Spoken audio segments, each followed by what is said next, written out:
नमस्कार, इतना स्वदेश पे एक खास शो में आपका स्वागत है। मटकी फोड़ रिकॉर्ड तोड़ जन्माष्टमी स्पेशल शो में आप सबका स्वागत है। और इस शो को शुरू करने से पहले आप सबको जन्माष्टमी की ढेर सारी शुभकामनाएं। हम देखते हैं कि शेयर बाजार में एक लगातार एक अच्छी रैली देखने को मिली है और कई ऐसे शेयर है इस बाजार में जो रिकॉर्ड ऊंचाई पे चल रहे हैं। जन्माष्टमी के मौके पे अगर भगवत गीता की बात न की जाए तो ये पूरी बातचीत जो है अधूरी हो सकती है। गीता का जो सबसे प्रसिद्ध श्लोक कह सकते हैं, जो सबसे प्रसिद्ध बात है कि आप कर्म करते जाइए, फल की बिल्कुल चिंता मत कीजिए। अब आप पूछेंगे कि शेयर बाजार में ये कैसे लागू होता है।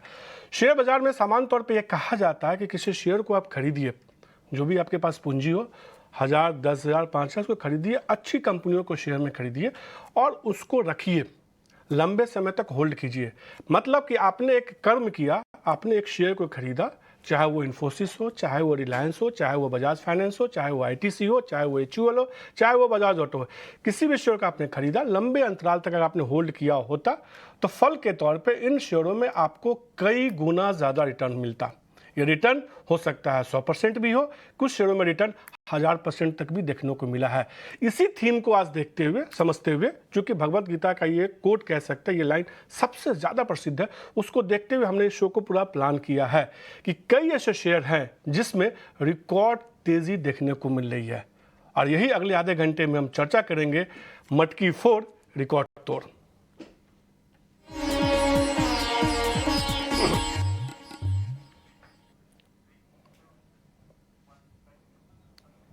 और अगले आधे घंटे में करीब 10 से 12 ऐसे शेयरों पे हम चर्चा करेंगे और हमारे साथ दो जानकार जुड़ेंगे। इनफैक्ट विवेक कारवा हमारे साथ जुड़ चुके हैं। विवेक, शुक्रिया इतना स्वदेश को समय देने के लिए। समान तौर पे जब भी कोई स्पेशल शो होता है तो ये चर्चा जो है आपके बिना अधूरी हो जाती है। आप और गौरांग सर होते हो और तमाम चर्चा होती है। जैसा कि सबसे पहले आपको जन्माष्टमी की ढेर सारी शुभकामनाएं। और शो की शुरुआत में मैंने ये कहा कि कर्म कीजिए, जो कहा जाता है भगवत गीता में, फल की चिंता मत कीजिए, और ये शेयर बाजार पर बिल्कुल सटीक लागू होता है। 100% मनीष जी, देखिए, अगर आपका बोलते हैं ना, वो जो कदम अगर सही हो, सही दिशा की ओर हो, तो आपको जहाँ पे मतलब पहुंचना हुआ तो आप पहुंच के ही रहोगे। ठीक है, कभी थोड़ा धीरे हो सकता है, कभी तेजी से हो सकता है। फल कभी ऐसे भी मिलता है। मेरे को तो जनरली स्लोली मिलता है। तो लेकिन हाँ, फल जरूर मिलेगा। आप बस कर्म करते रहो। और ये एकदम 100% लागू होता है सब पे। और जो बुरे कर्म करता है, वो बोलते हैं ना आजकल, तो कर्मा विल सर्च यू, मतलब धरती को छोड़ने के पहले वो कर्मा आपको स्ट्राइक बैक भी करेगा अगर आप गलत कर्म कर रहे हो। तो सही कर्म करो, डेस्टिनेशन ऑटोमेटिकली आपके पास आएगी। तो सनी बाबा, आपको भी जन्माष्टमी की ढेर सारी शुभकामनाएं। और जैसा कि अभी विवेक ने कहा कि अच्छे कर्म करोगे तो अच्छे फल मिलेंगे, बुरे कर्म करोगे तो बुरा फल मिलेगा। और समान तौर पर शेयर बाजार में भी एक अच्छे शेयर लेंगे तो आपको अच्छा रिटर्न मिलेगा, डिविडेंड भी मिलेगा, और ख़राब शेयर लोगे तो आपकी पूंजी भी डूबेगी। आप क्या कहेंगे इस पर? या डेफिनेटली, इनफैक्ट जन्माष्टमी का जो एक बहुत फेमस त्योहार होता है दही हंडी, मैं इसको मार्केट से लिंक करना चाहूंगा कि हमें डेफिनेटली जो हमारा एम है वो दही हंडी की और होना चाहिए। यहाँ हंडी दही की जगह पैसे की है, बट उसे पाने के लिए डेफिनेटली एक सोच समझ के एक स्ट्रेटेजी ड्रॉ करनी होगी। आप ऐसे ही ऊपर हंडी तक पहुंच नहीं पाओगे। तो well plan strategy, selection of good team player. जब मैं टीम प्लेयर की बात करता हूँ तो अच्छी कंपनी का आपका एक पोर्टफोलियो डेफिनेटली होना चाहिए, जो कि आपको हर समय में आपका सपोर्ट करेंगे। तो नीचे के जो सबसे मेन इंपॉर्टेंट प्लेयर होते हैं, रॉक सॉलिड बिजनेसेस, जो सबसे बॉटम में खड़े होते हैं दही हांडी के समय, वो सबसे रॉक सॉलिड बिजनेसेस होना चाहिए। फिर ग्रेजुअली इसमें आप मिड कैप स्मॉल कैप का आप एडिशन कीजिए। और डेफिनेटली ये जो हंडी है, इससे इसका जो फल है डेफिनेटली आपको मिलेगा लॉन्ग टर्म में। तो बस मेरा यही कहना है कि अच्छी कंपनीज में लॉन्ग टर्म के एंगल से डेफिनेटली बने रहना चाहिए। टिप्स और जो खबरें आती हैं उसके दम पे लॉन्ग टर्म पोर्टफोलियो बनाने की कोशिश कभी ना करें, कभी ना करें। ऐसे भी अफवाह और टिप्स जो है ना अक्सर पोर्टफोलियो का कह सकते हैं कि विनाश कर देता है, उसको बर्बाद कर देता है, उससे बचना चाहिए। तो इसलिए बिना देरी किए फटाफट शेयरों के बारे में चर्चा शुरू करते हैं। जो पहला शेयर है IRFC है। इस शेयर को देखिए, एक साल का रिटर्न करीब 227% का, दोगुना से ज़्यादा रिटर्न देखने को मिला। और अगर ईयर टू डेट यानी इस साल का रिटर्न देखिए 120% का देखने को मिला है। विवेक, कंपनी रेलवे फाइनेंस से जुड़ी हुई है। अब लगातार ये चिंता भी हो रही है कि क्या वाकई ये कंपनी का शेयर यहाँ तक जाना चाहिए था, चूंकि एक सरकारी कंपनी है, तेजी लगातार देखने को मिल रही है। IRFC को लेके आपकी क्या राय है?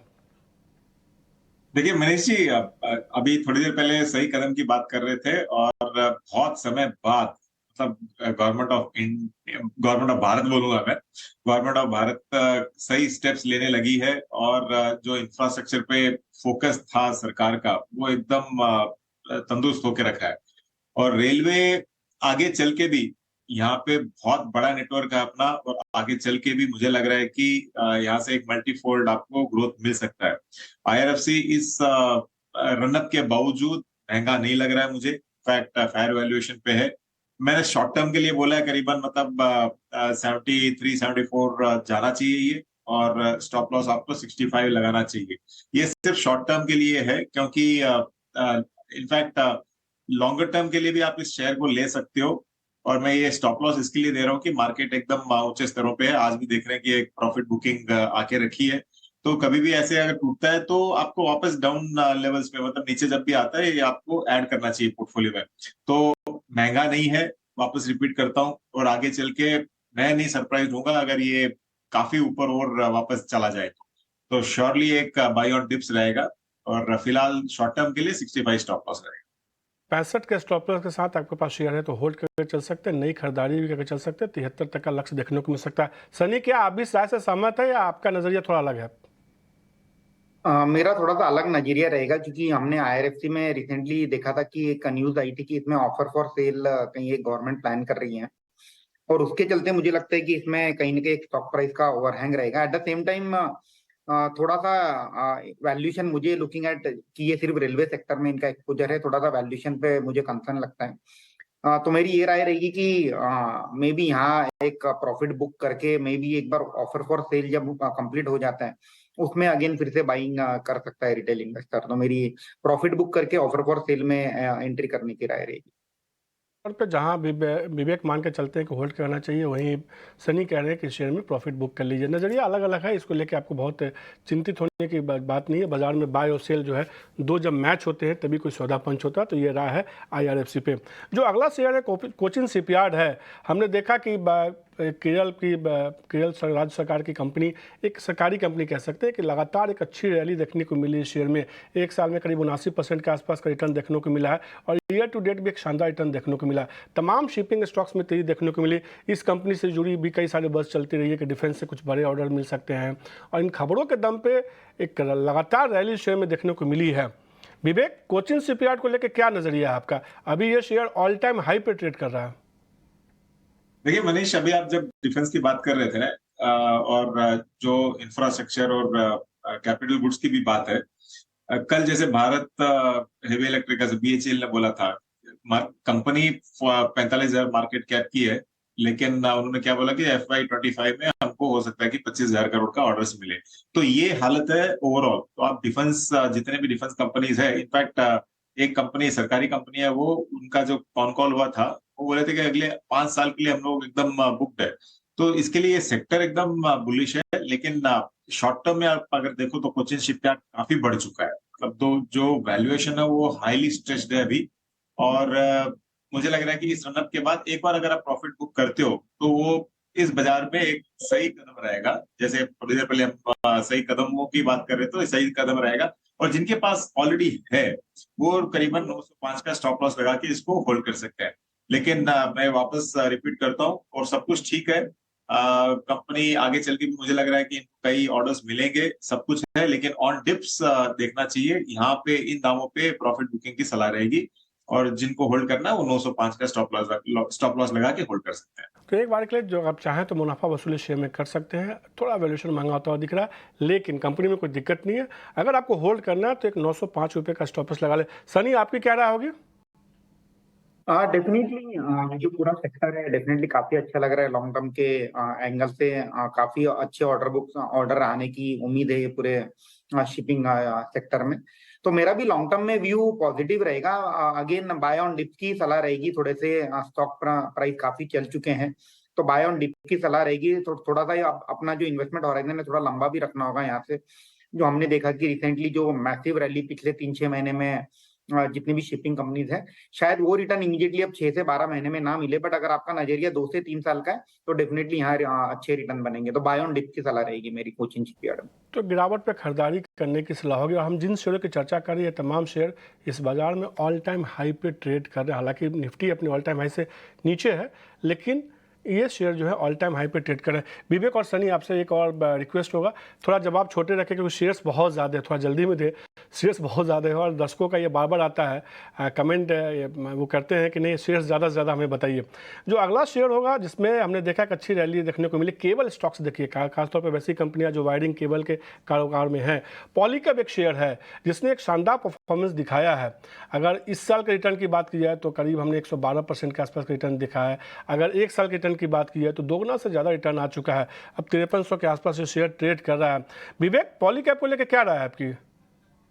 देखिए Manish ji, healthy operating profits debt company में है नहीं, रनअप काफी हो चुका है, लेकिन इसको एक स्टॉप लॉस लगा के इसको होल्ड करना चाहिए। और जो केबल इंडस्ट्री है ओवरऑल, मुझे लग रहा है कि हाउसिंग बूम के साथ ये इंडस्ट्री आगे चल के आपको अच्छा ही दिखाने वाली है, तो होल्ड रहेगा स्टॉप लॉस के साथ, और पूरा का पूरा सेक्टर स्ट्रांग लग रहा है।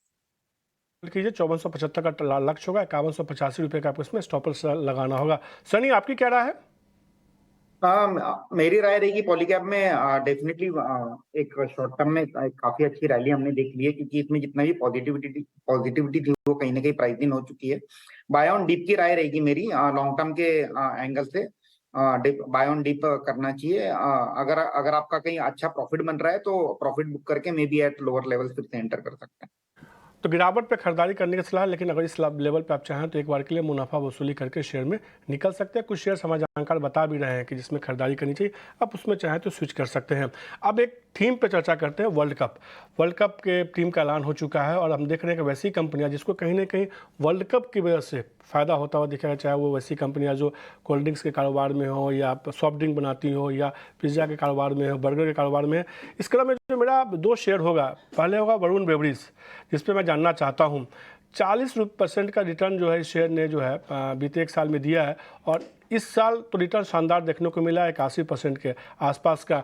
वरुण बेवरेज को लेकर क्या राय आपकी होगी, आपकी विवेक? देखिए शॉर्ट टर्म में मुझे लग रहा है कि इसमें प्रॉफिट बुक करना चाहिए, क्योंकि 1,20,000 करोड़ का आज ये मार्केट कैप हो गया है कंपनी में, और जो प्रॉफिट कंपनी दिखाती है ये इतने वैल्यूएशन पे जस्टिफाई नहीं करता है। मतलब कंपनी एकदम अच्छी है, फंडामेंटल्स अच्छे हैं, लेकिन जो वैल्यूएशन है इस बुल मार्केट में ये मुझे थोड़े स्ट्रेच लग रहे हैं। तो वापस यही होगा कि अच्छी कंपनी आप अगर बाय ऑन डिप्स पे लेते हो तो बेटर आइडिया रहेगा, यहाँ पे प्रॉफिट बुकिंग की सलाह रहेगी। वरुण बेवरेज में आप निश्चित रूप से बिकवाली करके निकल जाइए, सीधे तौर पे एक शेयर जिसपे कि विवेक कह रहे हैं कि नहीं यहाँ पे इस वैल्यूएशन पे वो खुश नहीं है, कह सकते हैं कि इस वैल्यूएशन को महंगा लग रहा है। आपकी क्या राय होगी सनी शेयर पे? या डेफिनेटली लॉन्ग टर्म में काफी अच्छा बिजनेस है। साउथ अफ्रीका में अभी एंट्री करने का प्लान है इनका, बट मुझे लगता है कि पॉजिटिविटी कहीं ना कहीं प्राइस दिन है। बाय ऑन डिप की राय रहेगी, लॉन्ग टर्म पोर्टफोलियो के लिए बेहतर है। और अगर आप प्रॉफिट में अभी तो डेफिनेटली बुक करके नीचे के लेवल्स में एंटर कर सकते हैं। तो प्रॉफिट बुक कीजिए, इस शेयर में भी वहाँ से निकलने की सलाह होगी, लेकिन गिरावट पे खरीदारी कीजिए, इस लेवल पे खरीदारी करने की सलाह नहीं है इस शेयर में। अब एक और इसी वर्ल्ड कप के ट्रिगर पे ही दिव्यानी इंटरनेशनल के बारे में जानना चाहूँगा। ये कंपनी जो है कई सारी फ्रेंचाइजी को इंडिया में होल्ड करती है, जिसमें कि कोस्टा है, KFC है, पिज़्ज़ा हट है, कोस्टा कॉफ़ी है, वैंगो जैसे प्रोडक्ट हैं, जैसे रेस्टोरेंट चेन है। और हमने देखा है कि खास तौर पे ये संभावना जताई जा रही है कि जब वर्ल्ड कप शुरुआत होगी तो इन सारे प्रोडक्ट्स की डिमांड बढ़ेगी और कहीं ना कहीं इस कंपनी को फ़ायदा होता हुआ दिख सकता है। इस साल इस शेयर का रिटर्न बहुत अच्छा देखने को नहीं मिला है, करीब 16% का है, और बीते एक साल का रिटर्न देखें तो केवल 20% का देखने को मिला है। विवेक, बहुत बाकी mid cap small cap share के मुकाबले इस शेयर का रिटर्न बहुत अच्छा देखने को नहीं मिला है। क्या आपको लगता है कोई समस्या है, या आपको लगता है कि नहीं वर्ल्ड कप के ट्रिगर के आधार पे और अगले कुछ समय के लिहाज से शेयर को खरीदारी करनी चाहिए? देखिए वर्ल्ड कप तो एक ट्रिगर है ही है, लेकिन आप अगर लॉन्गर टर्म में देखो तो ज्यादातर ये QSR कंपनीज जितनी भी है एक लगाड़ बनी हुई रही थी, इंक्लूडिंग जोमेटो। लेकिन अब मुझे लग रहा है कि ये सारी कंपनीज धीरे धीरे प्रॉफिटेबिलिटी की ओर आ रही है, और इस क्वार्टर हो सकता है कि जोमेटो टाइप कंपनी तो अच्छा खासा प्रॉफिट भी दिखा दे, तो डेफिनेटली इसको होल्ड करना चाहिए। मुझे लग रहा है कि शॉर्ट टर्म में वैल्यूएशन स्ट्रेच इसके लिए लग रहा है क्योंकि स्टॉक काफी भाग चुका है और प्रॉफिटेबिलिटी नहीं है, लेकिन आगे चल के इस क्वार्टर में अगर ये प्रॉफिट दिखाती है तो आपको अंडरवैल्यूएशन दिखने लग जाएगा। तो मेरा तो बाई का सलाह रहेगा इस पे। 250 रुपए के लिए आप टारगेट देख सकते हो और करीबन 200 रुपए का आप स्टॉप लॉस लगा सकते हो। तो देवयानी इंटरेस्ट से खरीदारी करने की सलाह होगी। 200 रुपये का आपको इसमें स्टॉप लॉस लगाना है। 250 रुपये तक का लक्ष्य शेयर में देखने को मिल सकता है। सनी, आपकी क्या राय होगी देवयानी इंटरनेशनल पे? डेफिनेटली लॉन्ग टर्म में पॉजिटिव आउटलुक है सेक्टर पे भी और कंपनी पे भी। हालांकि स्टॉक काफी चल चुका है नीचे से 120 के लेवल से तकरीबन अब 200 220 के आसपास चल रहा है। अगेन सेम राय रहेगी, buy on dip long term portfolio में बने रहिए। पूरे सेक्टर में काफी अच्छी ग्रोथ की उम्मीद है अगले 8 से 10 साल में। लॉन्ग टर्म पोर्टफोलियो में होना चाहिए, बाय ऑन डिप की सलाह रहेगी। तो गिरावट पे ही शेयर में खरीदारी करने की सलाह होगी और आपके पास है तो होल्ड करके चलिए। नई खरीदारी गिरावट पे ही खरीदारी करके चल सकते हैं। एक सेक्टर हमने देखा है कि बहुत अंडर परफॉर्म किया इस साल, लेकिन उसी सेक्टर की कंपनी ने काफ़ी शानदार परफॉर्म किया है, वो है आईटी सेक्टर। परसिस्टेंट देखिए, उसमें इस साल हमने एक अच्छी रैली देखी और लगातार तेज़ी देखने को मिली है। शेयर इस बाज़ार में जब आईटी स्टॉक्स परफॉर्म बहुत अच्छा नहीं कर रहे हैं, मिड कैप और स्मॉल कैप में एक ऐसा आईटी स्टॉक जो ऑल टाइम हाई पे ट्रेड कर रहा है। एक साल का रिटर्न जो है करीब 47% के आसपास का देखने को मिला है। विवेक, इस शेयर के बारे में मुझे थोड़ा विस्तार से बताइए कि क्या ये शेयर इस भाव पे खरीदना चाहिए किसी को, या किसी के पास है तो इससे निकल जाए? कोई शेयर आप आगे बताएंगे तो उसमें स्विच करें। देखिए, मेरा इस पे कोई स्पेसिफिक टारगेट नहीं रहेगा, क्योंकि स्टॉक ऊपर गया था, करेक्शन अच्छा खासा आके वापस प्रीवियस हाई के ऊपर ये चल रहा है। अब जो डेटा मैनेजमेंट है, ईएमएस है, ऐसे स्पेस में जितनी भी आईटी कंपनीज काम कर रही है, ये आगे चल के आपको और अच्छा खासा रन अप आपको दिखाने का पूरा पूरा मतलब चांसेस है। और अगर इस कंपनी का आप म्यूचुअल फंड्स होल्डिंग भी देखो तो ज्यादातर फंड मैनेजर्स इस कंपनी पे बुलिश है, और आपको दिखेगा कि मोस्ट ऑफ द पोर्टफोलियोज में ये आपको स्टॉक दिखेगा। तो मुझे लगता है कि एक ट्रेलिंग स्टॉप लॉस लगा के इसको एक एसआईपी मोड पे लेना चाहिए। जिसके पास नहीं है, जिसके पास है वो तो होल्ड करिए, लेकिन जिसके पास नहीं है ना, वो आप हर महीना आपकी कैपेसिटी के अनुसार थोड़ा थोड़ा थोड़ा थोड़ा अगर आप लेते हो, तो मुझे लग रहा है कि ये लॉन्गर टर्म में अगले 3 साल का व्यू रखो इस पे, और यहाँ से काफी अच्छा कर सकता है स्टॉक। शॉर्ट टर्म में ठीक है, रन अप हो गया है, वैल्यूएशन कॉस्टली लग रहा है, लेकिन जो ये पर्टिकुलर स्पेस है डेटा मैनेजमेंट और ईएमएस, मैं काफी बुलिश हूँ। तो इसके लिए लॉन्ग टर्म स्टैगर्ड बाइंग कीजिए। सीधे तौर पे एक इसमें दिलचस्प राय आते हुए विवेक की तरफ से कि इस शेयर में जो है आप लंबी अवधि के 3 साल के नजरिए के हिसाब से जितनी आपकी क्षमता है आप एसआईपी कर सकते हैं। एसआईपी मतलब एक शेयर खरीद सकते हैं हर महीने, 2 शेयर खरीद सकते हैं, जैसा आपको लगता है कि आप खरीद सकते हैं। उनको लगता है कि तेज़ी एक अच्छी देखने को मिलेगी इस शेयर में। आपकी राय क्या होगी परसिस्टेंट पे सनी? या डेफिनेटली क्वालिटी बिजनेस है, फास्ट काफी तेजी से ग्रो कर रहा है डेटा मैनेजमेंट में। बट अगेन पॉजिटिविटी प्राइसिंग है, काफी शेयर चल चुका है। तो अगेन मेरी वही सलाह रहेगी, होल्ड लॉन्ग टर्म के लिए होल्ड कीजिए। बाय अगर कोई नया इन्वेस्टर है तो बाय ऑन डिप की स्ट्रेटेजी रहना चाहिए, ग्रेजुअली एक्यूमुलेट करना चाहिए लॉन्ग टर्म पोर्टफोलियो। तो होल्ड करने की सलाह सन्नी की तरफ से भी। अब एक और सेक्टर देखिए जिसमें हमने विवेक की बहुत अच्छी रैली देखी है और कह सकते हैं कि इस सेक्टर में लगातार करंट ही दौड़ रहा है, वो पावर सेक्टर है। अच्छी तेजी देखने को मिली। इसमें एक शेयर है सीजी पावर। ये शेयर ऑल टाइम हाई पे ट्रेड कर रहा है। कई सारी सरकारी पावर कंपनियां भी मल्टी ईयर हाई पे ट्रेड कर रही है, लेकिन सीजी पावर की मैं बात करूंगा 100% का रिटर्न जो है इस साल इस शेयर ने दिया है, यानी दोगुना रिटर्न दिया है, और 62% का रिटर्न बीते 1 साल का है। क्या रहा होगी सीजी पावर को लेके? अभी भी ये शेयर जो है 433 के आसपास ट्रेड कर रहा है। आपको लगता है कि इस भाव पे थोड़ा महंगा हो गया है या मौका अभी भी है इसमें?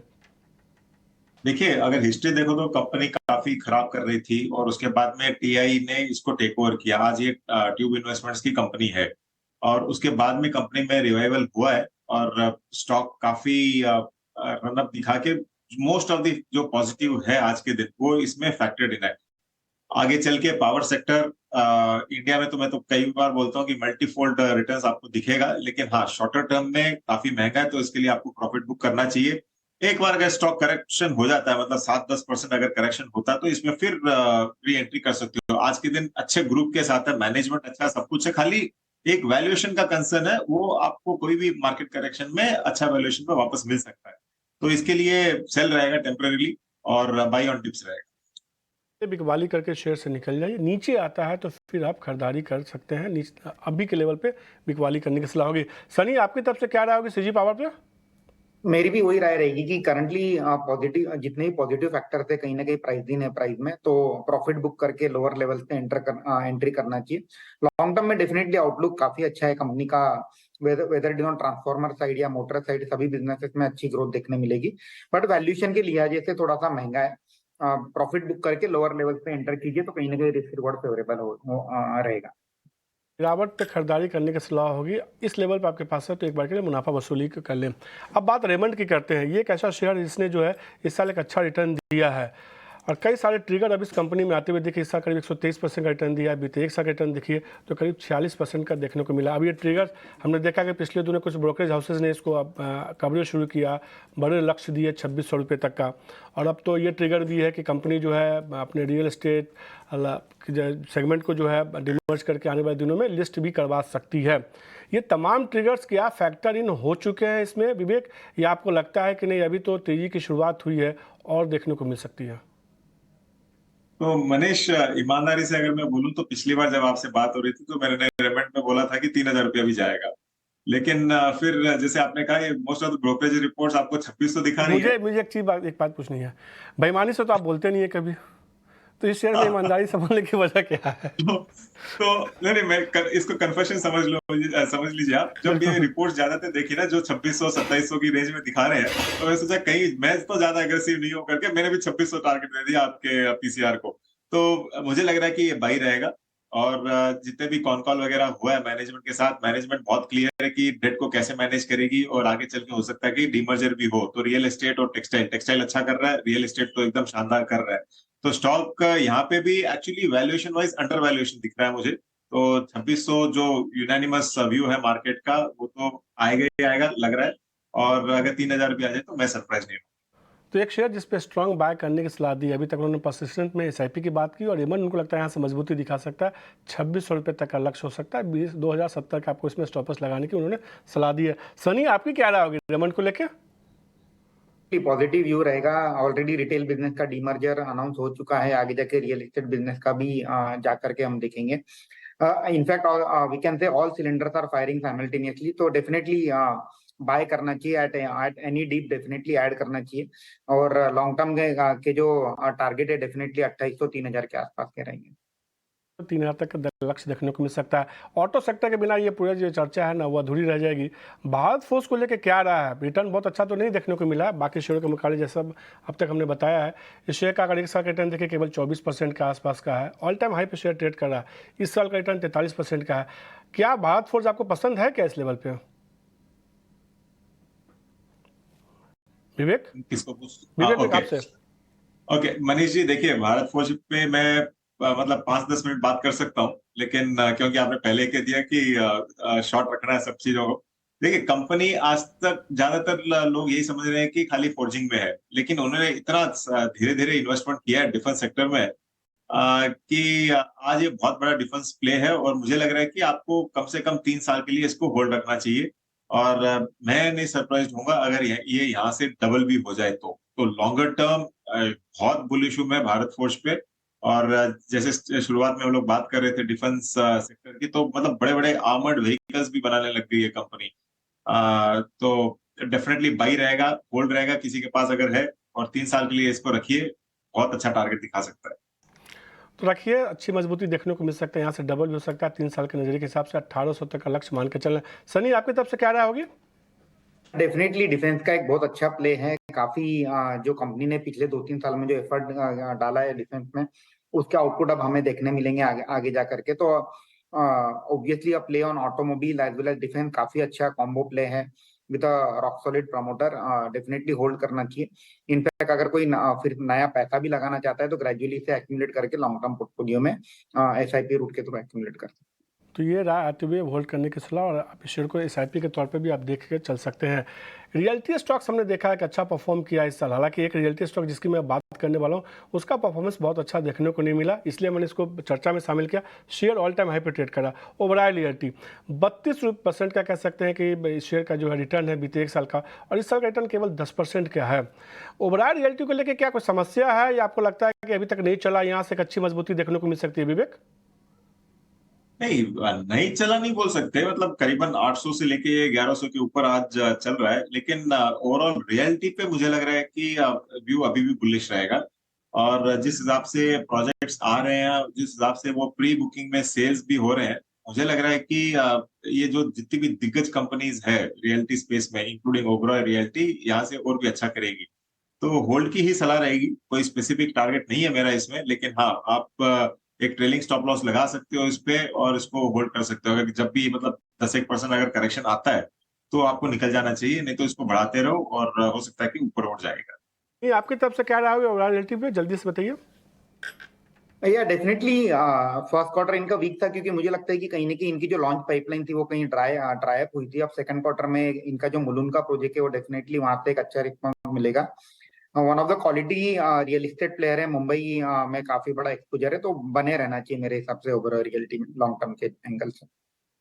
तो ये राय होते हुए ओवरऑल रियलिटी आपके पास है तो आप इसको होल्ड करके चल सकते हैं। तो विवेक और सनी से हमने कई सारे अलग सेक्टर्स पे शेयरों पर चर्चा की। उन तमाम ऐसे शेयर थे जो ऑल टाइम हाई पे ट्रेड कर रहे हैं, यानी कि अब तक के सबसे ऊपरी स्तर पे। ये समझना जरूरी था कि क्या इन शेयरों को रखना चाहिए या निकल जाना चाहिए, मुनाफा वसूली करनी चाहिए। तमाम शेयरों पे जो है राय आपने देखी भी, उन्होंने बताई भी। खासतौर पर रिमंड एक शेयर है जो पसंद आ रहा है सनी को भी और विवेक को। उनको लगता है 2600 से लेकर 2800 तक का लक्ष्य देखने को मिल सकता है एक साल के लिए, तो वो खरीदारी करने की सलाह दे रहे हैं। इसके अलावा IRFC पे नज़रिया थोड़ा अलग है। विवेक को वो शेयर पसंद आ रहा है, सनी को लगता है थोड़ा सा यहाँ दबाव देखने को मिल सकता है। और एक शेयर परसिस्टेंट जो है पसंद आ रहा है सीधे तौर पे दोनों गेस्ट को। विवेक को लगता है कि परसिस्टेंट में यहाँ से और मजबूती देखने को मिल सकती है। आप SIP भी कर सकते हैं। भारत फोर्स को लेकर भी दोनों गेस्ट की राय ये है कि अच्छी मजबूती देखने को मिल सकती है। बाकी शेयरों में उनकी राय अलग अलग है। आप चाहें ये पूरा शो जो है सोशल मीडिया प्लेटफॉर्म पे जाइए, यूट्यूब पे जाइए और पूरा शो वहाँ देख के बाकी गेस्ट की सारी राय भी देख सकते हैं। विवेक और सनी, आपका शुक्रिया हमेशा की तरह इटनल स्वदेश के स्पेशल शो में जुड़ने के लिए और तमाम शेयरों पे चर्चा करने के लिए। तो कहीं ना कहीं शो की शुरुआत में जैसा मैंने आपको कहा कि कर्म कीजिए फल की चिंता मत की, जो गीता का सबसे बड़ा सार है वही शेयर बाजार का भी सार है। ये तमाम शेयर ऐसे हैं जिसको आप खरीदिए, जिस पर राय दी गई है उसको लंबी अवधि तक आप होल्ड करते हैं तो एक अच्छा रिटर्न देखने को मिलेगा। फिर आप मेहनत नहीं करते हैं, वो कंपनी मेहनत करती है, वो शेयर मेहनत करता है और उससे आपको रिटर्न देखने को मिल सकता है। मटकी 4 रिकॉर्ड तोड़ के स्पेशल शो में आज के लिए इतना ही। मुझे दीजिए इजाज़त, नमस्कार।